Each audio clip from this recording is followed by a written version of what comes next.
श्री स्वामी समर्थ. तुम्हा सर्वांचं श्री स्वामी समर्थ कृपा या माझ्या मराठी यूट्यूब चॅनलवर मनापासून खूप खूप स्वागत. स्वामी महाराज तुमच्या सर्व चांगल्या इच्छा पूर्ण करोत हीच स्वामींच्या चरणी प्रार्थना करते आणि आज या नवीन व्हिडिओला सुरुवात करते. येत्या 13 मार्च रोजी गुरुवारी आहे होळी आणि 14 मार्च रोजी आहे धुलीवंदन. होळीचं दहन म्हणजे काय, तर चांगल्या गोष्टींनी वाईट गोष्टींवर मिळवलेला विजय, सत्याने असत्यावर मिळवलेला विजय म्हणून आपण होळीकडे पाहतो. होळीच्या या दिवशी आपल्याला असलेला सर्व त्रास, शारीरिक मानसिक कष्ट, मानसिक ताणतणाव हे सर्व आपल्याला होळीच्या अग्नीत जाळून टाकायचं असतं, जेणेकरून येणारं नवीन मराठी वर्ष आपल्या घरात सुख समृद्धी घेऊन येईल आणि वर्षभर आपल्या घरात सुख शांती नांदेल. यासाठी होळीच्या दिवशी आपण बरेच काही उपाय करत असतो, कारण होळीचे उपाय हे होळीच्याच दिवशी केले जातात आणि हे उपाय आपल्याला वर्षातून एकदाच करता येतात. तर आज मी तुम्हाला काही महत्त्वाचे उपाय सांगणार आहे. व्हिडिओ शेवटपर्यंत पहा. चॅनलवर नवीन असाल तर चॅनलला सबस्क्राईब करा. सगळ्यात पहिलं म्हणजे बघा, होळीच्या दिवशी आपण जे काही उपाय करतो ते 4 चौघांमध्ये कुणालाही सांगायचे नाहीत. कुणालाही काहीही कळू न देता गुपचूप हे उपाय आपल्याला करायचे आहेत. आपले शारीरिक मानसिक कष्ट दूर व्हावेत, आपल्या आर्थिक अडचणी सुटाव्यात, यासाठी होलिकेला प्रार्थना करायची आणि काही वस्तू पेटत्या होळीत दहन करायच्या आहेत. बघा, जेव्हा आपण होळीची पूजा करायला जातो तर त्या दिवशी आपण जो काही नैवेद्य बनवलेला असतो, वरण भात भाजी पुरणपोळी, हा नैवेद्य आपण घेऊन जातोच. यासोबतच आपल्याला एक नारळ घेऊन जायचं आहे, 11 लवंग घ्यायच्या, 7 बत्तासे घ्यायचे, 11 विड्याची पानं घ्यायची, सुक्या खोबऱ्याची 1 वाटी घ्यायची, थोडंसं गाईचं तूप घ्यायचं. आता गाईचं तूप तुम्ही होळीमध्ये कसं टाकाल, तर सुक्या खोबऱ्याची जी आपण वाटी घेतो त्या वाटीमध्येच तुम्ही 4-5 थेंब गाईच्या तुपाचे टाका. त्यात 11 लवंग ठेवा, त्यावरच 7 बत्तासे ठेवा. हे सर्व साहित्य घेऊन होळीला 11 प्रदक्षिणा माराव्यात आणि नेलेलं सर्व साहित्य श्रद्धेने आणि मनापासून भक्तिभावाने होळीला अर्पण करावं आणि होळीला प्रार्थना करावी. आता हे सर्व केल्यामुळे काय होतं, तर यामुळे आपले कष्ट दूर होतात. बघा, आपल्या आयुष्यात हितशत्रू असतात, आपली बरीचशी कामं अडलेली असतात, तर ही सर्व कामं मार्गी लागावीत, आपल्या घरात सुख समृद्धी यावी म्हणून हा उपाय आपल्याला करायचा असतो. बघा, आपल्याच ओळखीचे बरेच लोक असे असतात, ते आपल्याशी आपल्या तोंडावर समोर गोड गोड बोलतात, पण आपल्या मागे आपली निंदा नालस्ती करतात. हे जे सर्व लोक असतात हेच आपले हितशत्रू असतात. म्हणतात ना की एक वेळ शत्रू परवडला पण हितशत्रू नकोत. या हितशत्रूंचा त्रास आपल्याला होऊ नये यासाठी होळीच्या दिवशी आपल्याला एक प्रभावी उपाय करायचा आहे. जर का मासिक अडचण असेल, सुतक असेल, विटाळ असेल, तर हे उपाय तुम्हाला करता येणार नाही. आता या उपायासाठी आपल्याला एक काळा कापड लागणार आहे. एक छोटासा काळा कापड घ्या आणि त्या काळ्या कापडामध्ये थोडेसे काळे तीळ ठेवा.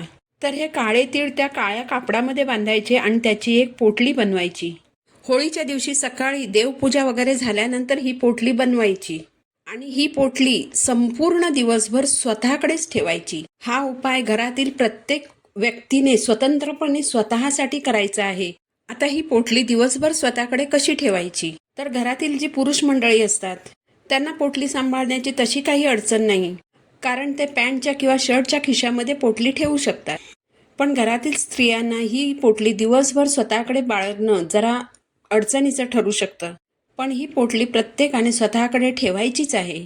त्यामुळे महिला जर साडी नेसणार असेल तर तिने ही पोटली साडीच्या पदराच्या एका टोकाला बांधून ठेवली तरी चालेल, आणि जर ड्रेस घातला तर ड्रेसला किंवा दुपट्ट्याच्या टोकाला जरी ही पोटली बांधून ठेवली तरी चालेल. पण कसंही करून होळीच्या दिवशी दिवसभर ही पोटली आपल्याला स्वतःजवळ ठेवायचीच आहे. यानंतर संध्याकाळी जेव्हा होळी पेटवली जाईल तेव्हा तिथे जाऊन ही पोटली तुम्हाला पेटत्या होळीत दहन करायची आहे आणि होलिकेला प्रार्थना करायची की माझे जे शत्रू आहेत आणि माझे हितशत्रू आहेत त्यांच्यामुळे माझ्या जीवनात कोणतीही बाधा येऊ नये. माझी जी सर्व कामं आहेत ती व्यवस्थित पूर्ण होऊ देत. बघा, तुमचा जरी कोणी शत्रू असला किंवा हितशत्रू असला तरी कुणासाठीही वाईट मागणं मागायचं नाही, वाईट कुणासाठी बोलायचं नाही, कुणासाठी अपशब्द वापरायचा नाही. कोणी जरी तुमच्यासोबत वाईट वागलेलं असेल तरी तुमची वृत्ती चांगली असणं हे सुद्धा तेवढंच महत्त्वाचं आहे. यानंतरचा तिसरा जो उपाय आहे तो लग्न जमण्यासाठी करायचा आहे.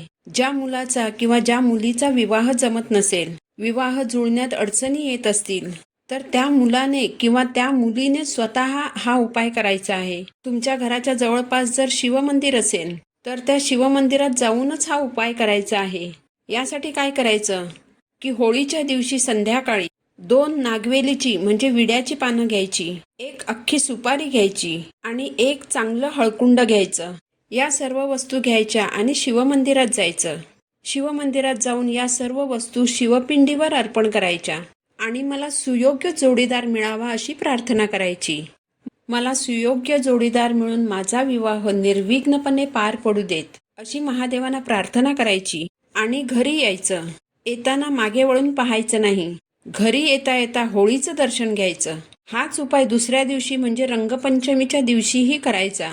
यानंतर जेव्हा जेव्हा शुभ दिवस असतील, शुभ मुहूर्त असतील, तेव्हा तेव्हा हा उपाय करायचा. यामुळे लवकरच विवाहाचे योग जुळून येतात.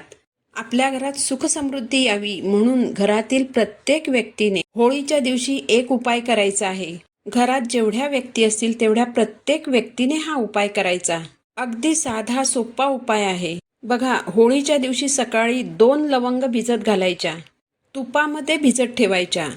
देशी तूप असेल तर अतिशय उत्तम. घरातील प्रत्येक सदस्यासाठी 2-2 लवंग भिजत घालायच्या. म्हणजे घरात जर 3 सदस्य असतील तर 6 लवंग भिजत घालायच्या. संध्याकाळी होळी पेटल्यानंतर घरातील प्रत्येक सदस्याने 1 विड्याचं पान घ्यायचं, 1 बताशा घ्यायचा आणि 2 तुपात भिजवलेल्या लवंग त्या पानावर ठेवायच्या आणि हे सर्व साहित्य पेटत्या होळीत दहन करायचं.